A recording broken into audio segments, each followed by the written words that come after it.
नमस्कार दोस्तों। हिंदू पंचांग के अनुसार अमावस्या तिथि जब सोमवार के दिन पड़ती है तब इसे सोमवती अमावस्या कहा जाता है।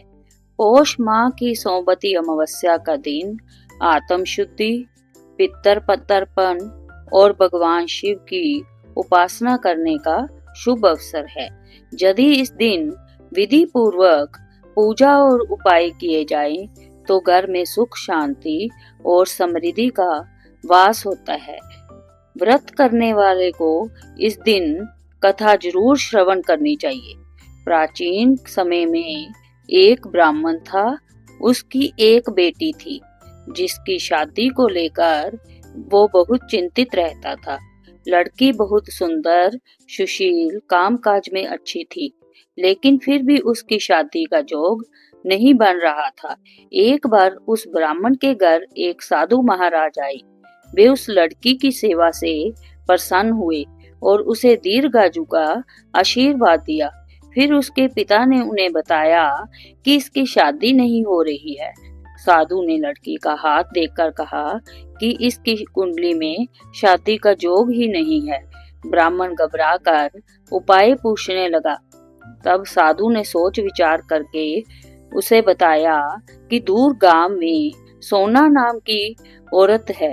वह दोपिन है और सच्ची पतिव्रता पत्नी है। अपनी बेटी को उसकी सेवा के लिए उसके पास भेजो। जब वो औरत अपनी मांग का सिंदूर इस पर लगाएगी तो तुम्हारी बेटी का जीवन भी संवर जाएगा। ब्राह्मण ने अगली ही सुबह उसे सोना दोपिन के जहां भेज दिया। दोपिन अपने बेटा बहू के साथ रहती थी। ब्राह्मण की बेटी सुबह जल्दी जाकर घर के सारे काम करती थी।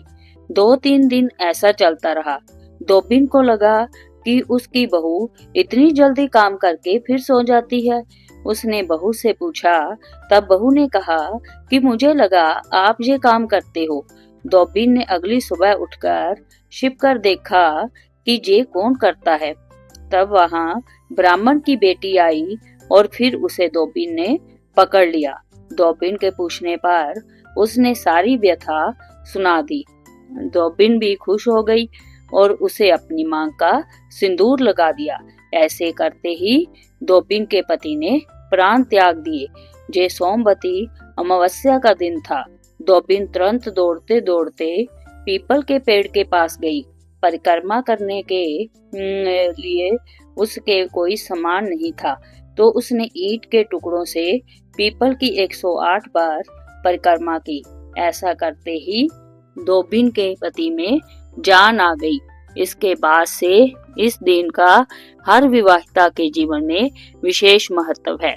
वे अपने पति की लंबी आयु के लिए व्रत पूजा संपन्न करके जय कथा सुनती हैं। कुछ समय बाद ब्राह्मण की कन्या का अच्छी जगह विवाह हो जाता है और वह अपने पति के साथ सुखमय जीवन व्यतीत करने लगती है। हे भोलेनाथ, जिस तरह उन पर कृपा बनाई उस तरह सब पर कृपा बनाई रखना। जय बोलो शिव शंकर भगवान की।